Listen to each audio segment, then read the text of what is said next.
శ్రీ మాత్రే నమః. ఇవి బ్రహ్మసూత్రాలు.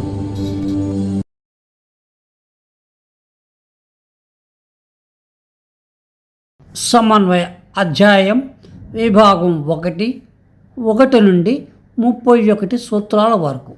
ఈక్షతేనా శబ్దం. ఈక్షత తన్న శబ్దం 1:1:5. ఈక్షతే అనగా చూడటం, ఆలోచించటం వలన. నా కాదు. అశబ్దం శాస్త్రాలపై ఆధారపడలేదు. 5వ సూత్రము నుండి 11 సూత్రాలు సాంఖ్యుల వాదనలను ఖండించి బ్రహ్మాన్ని మాత్రమే ప్రథమ కారణంగా స్థాపిస్తాయి. సాంఖ్యులు అనగా ప్రాచీనమైన నాస్తిక నిరీశ్వరవాద సిద్ధాంత తాత్వికులు.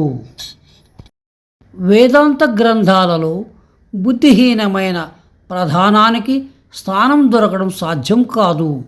ఎందుకంటే అది శాస్త్రంపై ఆధారపడలేదు. ఎందుకంటే శాస్త్రంలో చూడడం లేదా ఆలోచించడం అనేది కారణానికి ఆపాదించబడింది.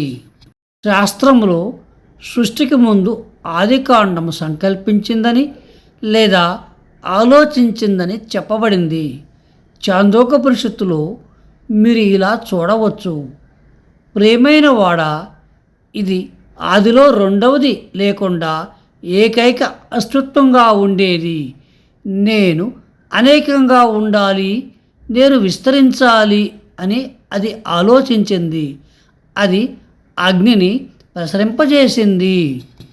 ఐత్రేయ ఉపనిషత్తు ఇలా చెబుతుంది: ఆత్మ నేను లోకాలను ప్రసరింపచేయాలి అని సంకల్పించింది, కాబట్టి అది లోకాలను ప్రసరింపచేసింది. ప్రశ్నోపనిషత్తులో 16 భాగాల వ్యక్తి గురించి ఇలా చెప్పబడింది: అతను ఆలోచించాడు, అతను ప్రాణాన్ని పంపాడు. చైతన్యం లేని ప్రధానంలో అనగా అన్మానిఫెస్టెడ్, అవ్యక్త, అమూర్తమైన ఎలాంటి ఆలోచన లేదా సంకల్పం ఉండదు. ఆదికాండము బ్రహ్మం వంటి బుద్ధిమంతుడైన జీవి అయితేనే ఇది సాధ్యమవుతుంది. ఎర్రగా కాలుతున్న ఇనుమును అది మండించగలదు. కాబట్టి అగ్ని అని పిలిచినట్లే ప్రకృతికి అటువంటి గుణాన్ని ద్వితీయార్థంలో ఆపాదించవచ్చని ఎవరైనా అంటే, ప్రాథమిక అర్థంలో సంకల్పశక్తిని, సర్వజ్ఞానాన్ని ఆపాదించగల బ్రహ్మంకే మనం సృజనాత్మక శక్తిని, సర్వజ్ఞానాన్ని ఆపాదించగలిగినప్పుడు, ద్వితీయార్థంలో సంకల్పశక్తిని, సర్వజ్ఞానాన్ని ఆపాదించే అటువంటి ప్రకృతికి ఆ సృజనాత్మక శక్తిని, సర్వజ్ఞానాన్ని ఎందుకు ఆపాదించాలి అని మేము ప్రశ్నిస్తాము.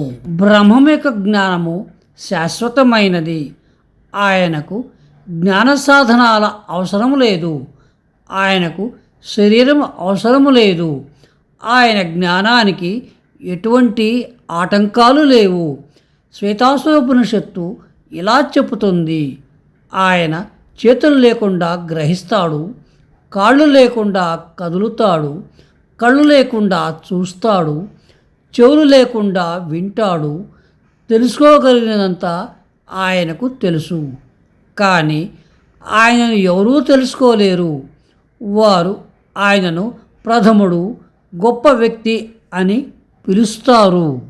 సృష్టికర్త ఆత్మగా మారి శరీరంలోకి ప్రవేశించాడని చెప్పబడినందున మీరు ప్రధానకు చైతన్యాన్ని అనగా చేతనత్వాన్ని అలంకారికంగా కూడా ఆపాదించలేరు. చైతన్యం లేని పదార్థము అనగా అచేతన, చైతన్యవంతమైన ఆత్మ అనగా చేతన ఎలా అవుతుంది? బ్రహ్మాన్ని తెలుసుకోవడం ద్వారా మిగతావన్నీ తెలుసుకోవచ్చునని వేదాంత గ్రంథాలు దృఢంగా ప్రకటిస్తున్నాయి. పదార్థాన్ని తెలుసుకోవడం ద్వారా మనం ఆత్మలను ఎలా తెలుసుకోగలము? ప్రపంచానికి కారణమని చెప్పబడిన సత్ ప్రధానం లేదా పదార్థం కాలేదు. ఎందుకంటే అది ఈక్షాతేహే అనే పదాన్ని ఉపయోగించే శాస్త్రానికి విరుద్ధంగా ఉంటుంది. శ్వేతాశ్వతర ఉపనిషత్తులో సకల ఆత్మలకు దేవుడైన ఆయనే ప్రపంచ సృష్టికర్త అని మీరు కనుగొంటారు. అందువల్ల ఈ ప్రపంచానికి కారణం ప్రధానం కాదు, బ్రహ్మమేనని చాలా స్పష్టంగా ఉంది. అన్ని వేదాంత గ్రంథాలలో చేతన అనగా చైతన్యం ప్రపంచానికి కారణమని ఏకగ్రీవంగా ప్రకటించబడింది. ప్రధాన శక్తి అన్ని రూపాలలోనూ బీజస్థితిలో తనలో ఇమిడ్చుకుంటుంది. ఈ ప్రపంచమంతా ప్రళయంలోని సూక్ష్మ బీజస్థితిలో దానిలో ఉంది. అయినప్పటికీ అది చైతన్యం లేనిది కాబట్టి దానిని సృష్టికర్తగా పరిగణించలేము. ఒక చైతన్యవంతమైన సత్తా అనగా సామర్థ్యం గల శక్తి ఈ విశ్వాన్ని సంకల్పించి సృష్టించిందని వేదాంత గ్రంథాలు గట్టిగా ప్రకటిస్తాయి. చాందోగ్యోపనిషత్తులో మీరు ఇలా కనుగొంటారు. ఆదిలో సత్ ఉండేది, అది రెండవది లేని ఏకైక శక్తి. అది అనేక రూపాలుగా మారాలని సంకల్పించింది. అది అగ్నిని సృష్టించింది. ప్రధానం దాని సత్వగుణం వలన సర్వజ్ఞుడవుతుందన్న సాంఖ్యుల వాదన ఆమోదయోగ్యం కాదు. ఎందుకంటే 3 గుణాలు సమస్థితిలో ఉండటం వలన ప్రధానంలో సత్వగుణం ప్రబలంగా ఉండదు. సత్వగుణంలో నిక్షిప్తమై ఉన్న జ్ఞానశక్తి కారణంగా ప్రధానం సమస్థితిలో కూడా సర్వజ్ఞుడైతే రజో తమో గుణాలతో నిక్షిప్తమై ఉన్న జ్ఞానాన్ని నిరోధించే శక్తి కారణంగా అది అల్పజ్ఞగా కూడా ఉండవలసి వస్తుంది.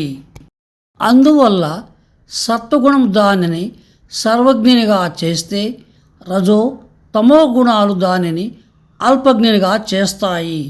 ఇది వాస్తవానికి ఒక వైరుధ్యం. అంతేకాక సాక్షితత్వంలో లేదా నిశ్శబ్ద సాక్షితో సంబంధం లేని సత్వగుణ మార్పును జ్ఞానం అని పిలవరు. బుద్ధిహీనమైన ప్రధానంలో అటువంటి తత్వం ఉండదు కాబట్టి ప్రధానానికి సర్వజ్ఞతను ఆపాదించలేము. సాంఖ్యులు మరో అభ్యంతరాన్ని లేవనెత్తారు. అగ్ని జలాలు కూడా అలంకారికంగా చైతన్యవంతమైన జీవులుగా చెప్పబడ్డాయని వారు అంటారు. అగ్ని నేను అనేకం కావాలి, నేను వృద్ధి చెందాలి అని తలచి జలాన్ని ప్రసరింపజేసింది. జలం నేను అనేకం కావాలి, నేను వృద్ధి చెందాలి అని తలచి భూమిని ప్రసరింపజేసింది. ఇక్కడ జలం, అగ్ని చైతన్యము లేని వస్తువులు అయినప్పటికీ వాటికి ఆలోచనా శక్తి ఆపాదించబడింది.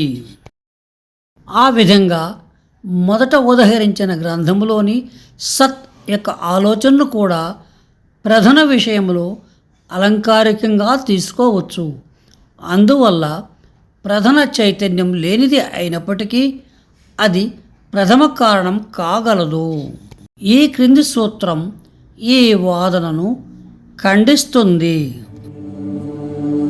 సశేషం. శుభం భూయాత్.